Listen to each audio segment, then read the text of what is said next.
We Americans know what we like, and we really do like coffee. Did I say like? Well, we use more than 3 billion pounds of coffee every year. Where does it all come from? Mostly from South America. So let's fly down and get the story firsthand.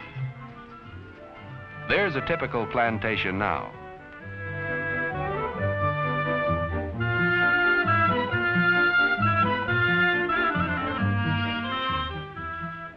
Many of the remote villages depend upon the plantations for their existence. Life is pretty much the same as it has been for generations. Today, of course, each village has its own schoolhouse, and the standard of living is immeasurably higher with increased knowledge. Naturally, the education of its youngsters includes learning all about coffee at an early age. They learn that coffee begins with a little plant or tree. These trees thrive best in rich red soil. When transplanted from the nursery, they're about 2 years old. Set in shallow holes 8 to 14 feet apart, the tree must grow for another 2 or 3 years before bearing its first crop.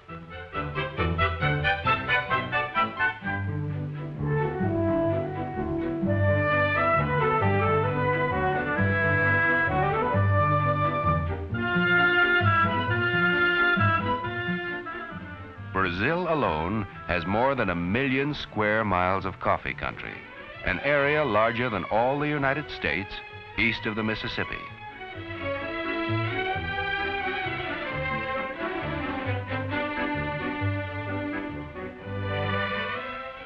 This is a coffee blossom. 8 to 9 months after this blooming, the coffee fruit ripens and looks very much like a cherry.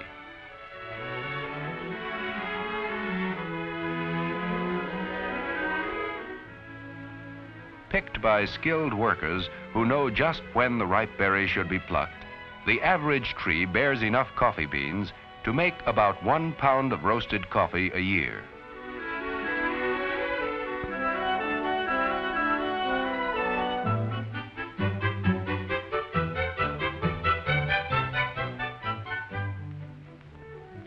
Each plantation has its assembly points, where the day's pick is brought in to be weighed and bagged.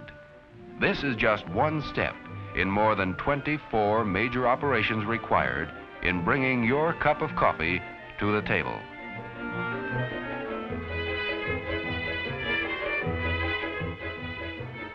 The berries must go through a crushing and washing process, which takes place on the plantation.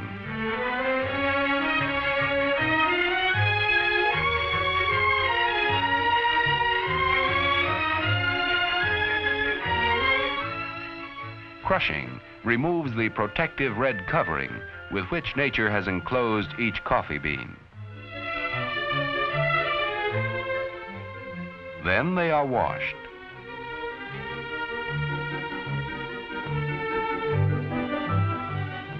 The beans float, while skin or pulp sinks to the bottom. Providing adequate water facilities on a tropical plantation is a necessary and costly requisite in producing high-quality coffee.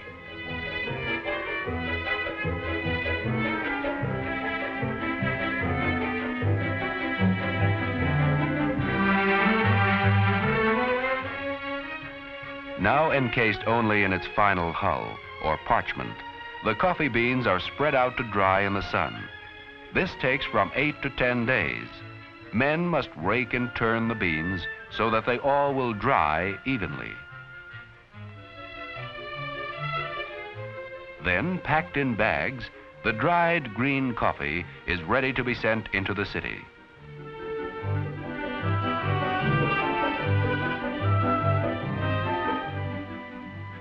Here it is unloaded at a warehouse, where it will be inspected, sorted, and graded for quality.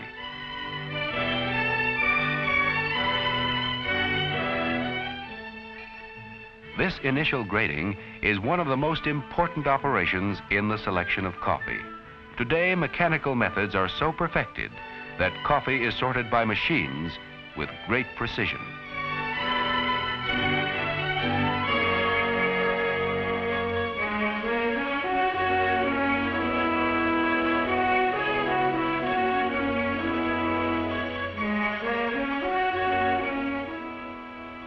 each bag after it is stamped with its country of origin, name, grade, and destination, is ready to go to the seaport, where final tests are made before shipment to the United States.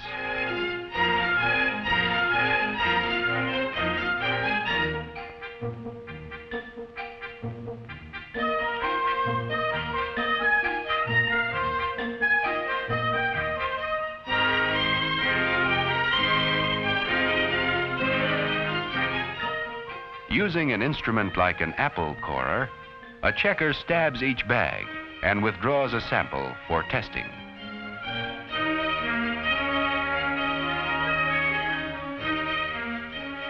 The A&P has its own coffee experts right on the spot to test and grade the contents of each bag to see that it meets the company's quality standards. Samples are flown to the United States, together with the experts' appraisals of grade and value.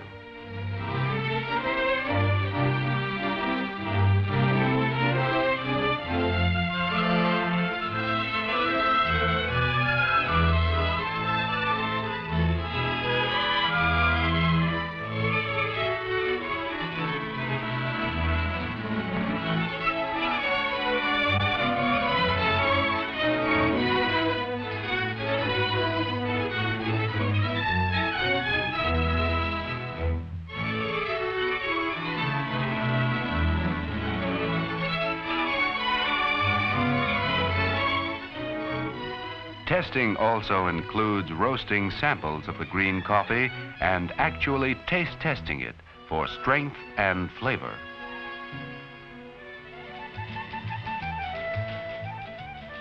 Today, many of the great cities of Latin America have been built largely upon the business of exporting coffee, which is one of their most valuable commodities.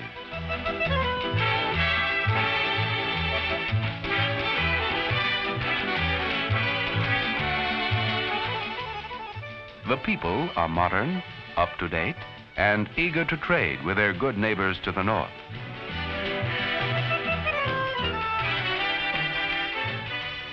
When the coffee crop is good, business is good, for coffee means the same to these people and their ability to buy the things they need as wheat to a farmer in Nebraska or corn to Iowa and Kansas.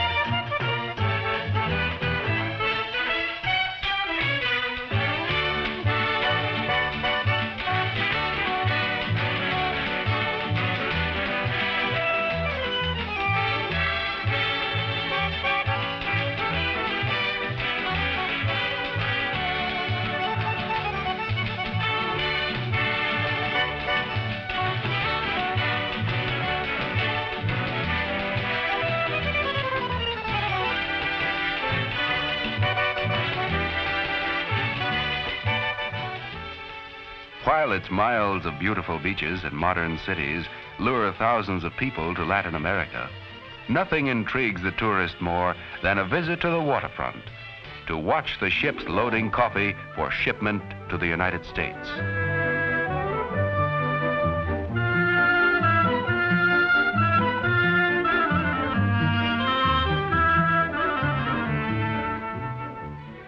Now a cargo of coffee is loaded aboard ship with the same care you'd use in storing food in your home. You know, some foods must be kept dry. A sudden drop in temperature upon leaving the tropics could cause dampness in the ship's hold. This moisture could injure the coffee unless the beans are carefully stowed. So, loading a cargo of coffee is also an important operation in getting this beverage on its way to you.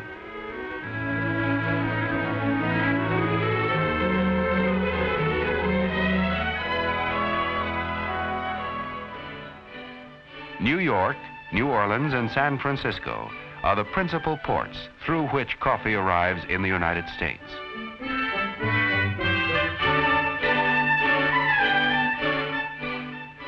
Here, licensed graders spear each bag for fresh samples and taste test the shipment to make certain the coffee they've bought compares with the reports and samples from South America.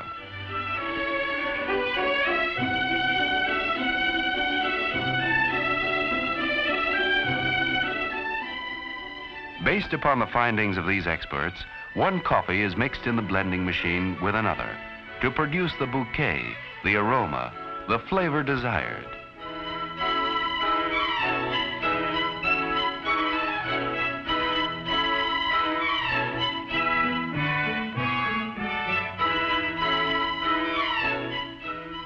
From blending machines, the green coffee is introduced next to huge automatically controlled roasting ovens, hundreds of pounds at a time. Done to a turn, cascades of precisely roasted beans are released at just the right moment, ready to be freshly sealed into packages the very same day.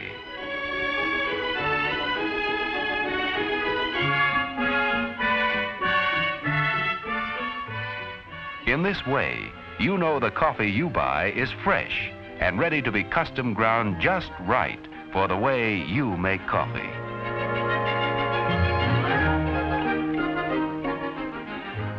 Yes, we North Americans really do like coffee. We drink around 120 billion cups a year.